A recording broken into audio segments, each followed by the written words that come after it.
in there. Reflex versus S1, no prep work necessary. They want to get at it.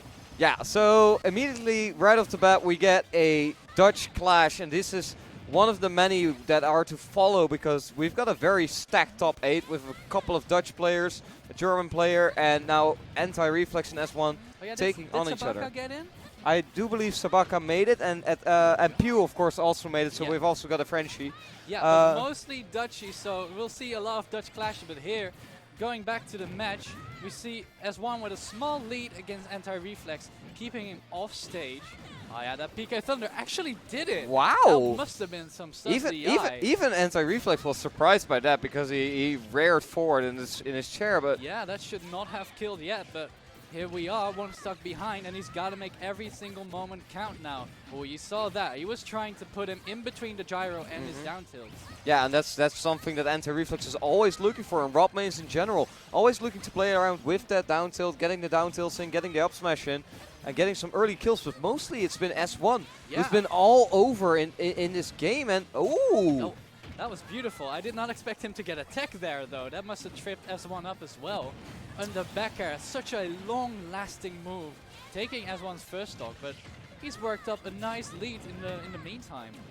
Yeah, but we've seen this time and time again, where Antireflex looks to be very far behind, and a couple of hits later, and it's even. Yeah, I don't even know what happened, man. He racked up that percentage so quick. Oh no! Uh-oh. Oh no! Yeah. That's exactly what I meant. Being in between R.O.B and that gyro is basically death. Yeah. In most situations. It's the worst.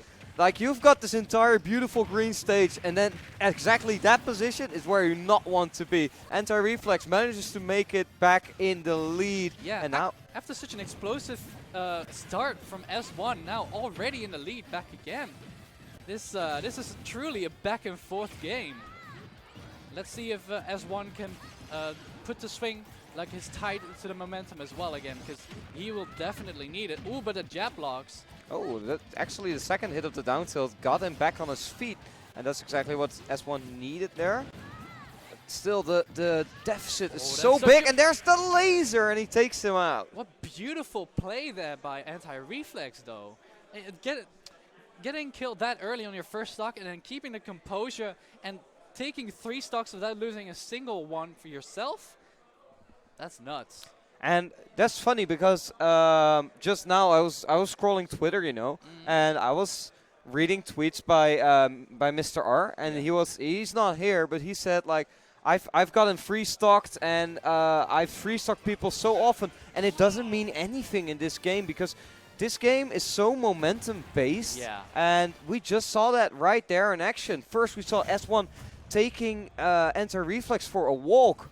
And after that, Antireflex just broke loose of his chain and made it all happen. But let's see what game number 2 holds here, Chuck, because this could really go either way. Most definitely. So we start out with, again, Antireflex here, being on the offensive, oppressing S1 with his amazing nair and down tilts. But S1 finally getting the momentum train starting. I actually really like that option there. You saw Antireflex jumping upwards with the up air. And that's beautiful because I think that's something not a lot of people do yet, is that they try to contest the PK Thunder. Of course, it's an amazing juggling tool, but it's still a projectile. So if you have a move that's even somewhat disjointed, you can just beat it. Yeah, and that's something that you can really use in this matchup, but what you can also use is that up smash, and Antireflex puts it to good use, gets the first stock done already. Gyro in hand, well, actually tosses off the stage, but hey, he had good intentions there. Definitely, and I mean, it's just really difficult for S1, it seems, to get that momentum train started. But there we go. Ooh. The down tilt, side magnet, and forward smash jab block. Perfectly executed there. Yeah, indeed. But Antireflex has him on the ropes here at the edge and gets the spike. Can he make it back? No, he can't. And Antireflex gets a really quick kill, and that's definitely not something that S1 needs right now. Yeah, it's looking very dire for S1 as of yet. He will definitely need to make some really clutch plays happen. Maybe with the PK Thunder. I was just about to say it. And he tried it, but it whiffed. Ooh, but that's beautiful for him, though. Yeah, great heads-up play there. First absorbing the laser, and it's back even up these guys are bang on even for this entire set, and that was a funny interaction. Just the down tilt against the jabs. Oh no. Oh no, that was not good. It's so scary, man. I swear, being in between Rob and the gyro is like one of the worst positions in the entire game. Yeah. It's horrible. But anti-reflex here again. Ooh, tried to get that. S1 going deep though. Yeah, he wants this stock and he wants it now. Tries to go for a sneaky down air. Of course, Ness's spike, one of the best in the game. But look at that momentum train. It's not stopping just yet. S1 trying to make this comeback happen. But Antireflex manages to get in it. Oh! Yo, I'm surprised he got a grab in between those down tilts. Yeah, that was playing with fire. exactly. That was really risky. Okay. Antireflex back on his feet, That's back on the stage. Fire. The up air, not perfect DI, but still good enough to live. Oh, and he gets him with that charged up smash, covering so many options. Yeah, that was really well played by S1. I mean, most of these competitors are really good, and I feel like I'm gonna repeat that phrase for the entirety of this evening. Oh, definitely. There's so much talent here today. The caliber of play we're seeing already.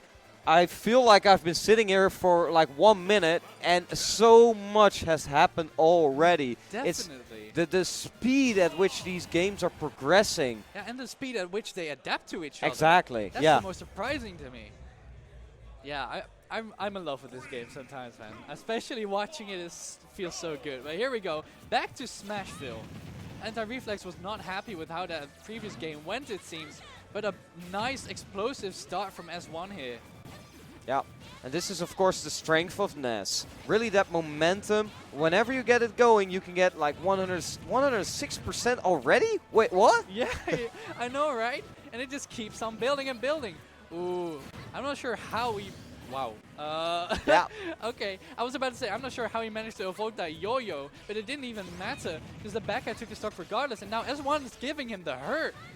What a completely big shift from game number 1, where Antireflex was all over S1 after that first stock. But now S1 seems to be back on track to make this lightning-free win happen. Yeah, I mean, it really seems like he figured something out in between the stocks, and all that you do not want to see that. And Antireflex must be feeling pretty exhausted now, losing 2 stocks that early and only 34% on S1. Yeah, you can see a little bit of the a different Antireflex playing at the moment. Much more aggressive, much more looking for that close quarters combat in which Ness shines. But S1 with a small mistake of his own, the pressure got a little bit too much for him. Yeah, he really wanted to get out of that juggling situation, but unfortunately he just he tried to get the up B way too early, and met his demise. And now Antireflex, I feel like he's getting back into his groove again, slowly but surely. He's really making it work. All right. And I like that. You know, that's actually something Antireflex does pretty well, except besides that jab block, is that he baits out air dodges and spot dodges with his long-lasting back air. And it's such a good move to deal with those annoying defensive options, because it moves him further, so it catches rolls in, and it catches the spot dodge. Yeah, and then Antireflex gets to adapt to the situation that he created. And then S1 gets in big trouble. Yeah. Now in big trouble as well. Needs to get back to the stage, but at 141%, that is very, very dangerous. Does manage to do so. Antireflex on 102% here. It's a neck and neck game, except that S1 has a stock lead, of course. It's so weird because it really feels like all the momentum is in his ballpark. But, geez, man, he's really fighting to get this game. Yeah.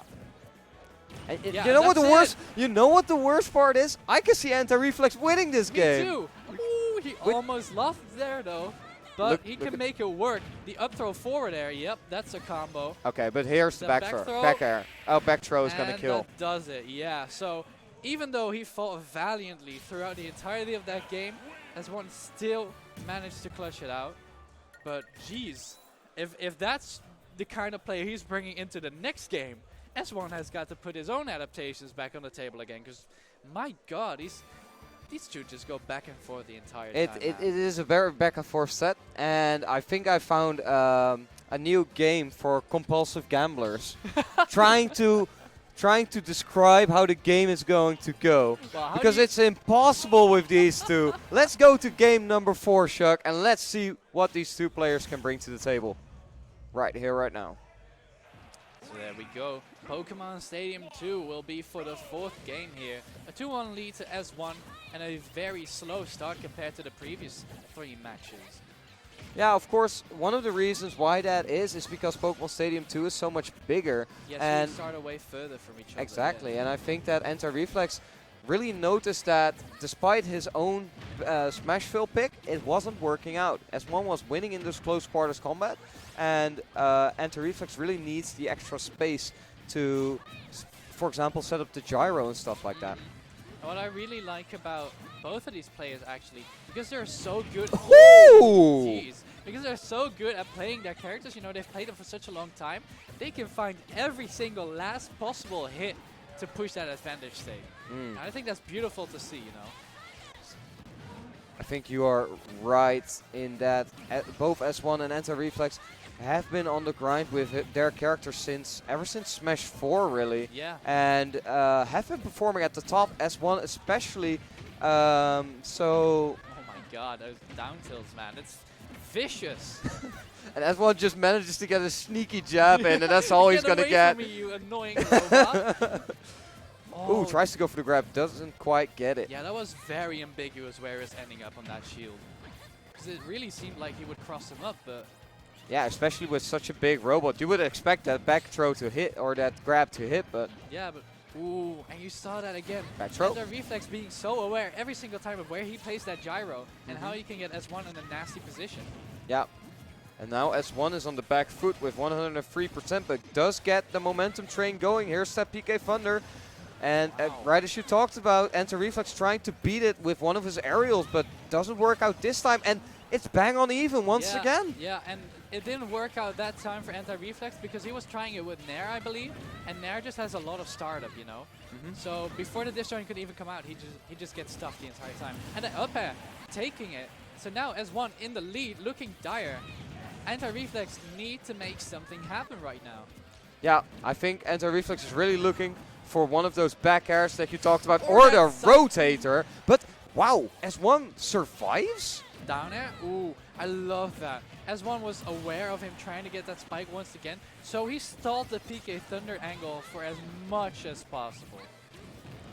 Yeah, because despite Ness having a very linear recovery, you can still mix up the timing, the length, you can even bounce stuff like that, and S1 really shows what Ness can do in that recovery situation. Yeah, he really has that mastered.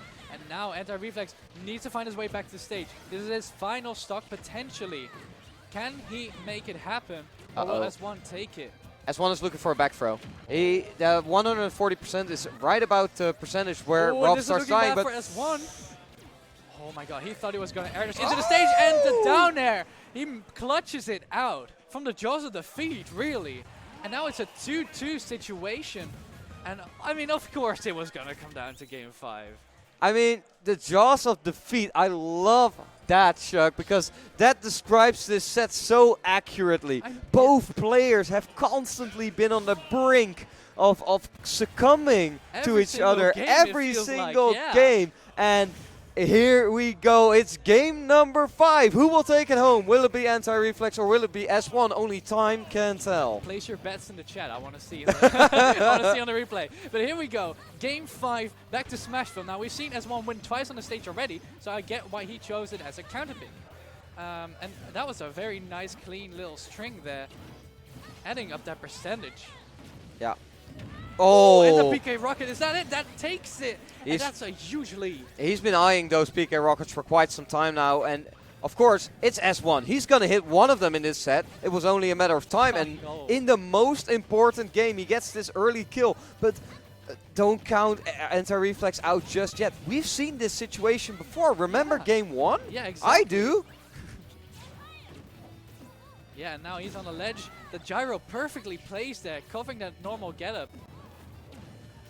If he landed that Nair, it would have led into a side B, and that would have been S1 stock. But as it stands, right DI, wrong DI, and it's bang on even again. It is. That's 67%, but don't let the percentages fool you. Oh, S1 with a brilliant Oh, PK he fire there. overextended. He's on the ledge now. That forward there actually beating out R.O.B's Nair. That's not something I would have expected. No, not something you see every day, but here are the down tilts. S1 trying to get a jab in, doesn't get to do so. It does get the better end of that trade. So it's still looking good for S1, but we know what Anti-Reflex can do. Unfortunately for him, there goes his stock. And now S1 with almost a full stock lead. We'll see how this works though, because we've seen plenty of crazy stuff happen yet. Yeah. Does get a nice string off here, 77%. That's a good start for S1 if he wants to take this tournament home. And he just keeps on pushing it and pushing it. As a reflex on the ropes, but this is where he shines. But is that it on Smashville? Not yet. It is not it a yet. Final leash on life for Anti-Reflex there, but a Nair actually taking it. That was perfect by S1. He knew, okay, even if I trade here with Anti-Reflex hitboxes, I will still win. I have an extra stock, and he'll be at a bad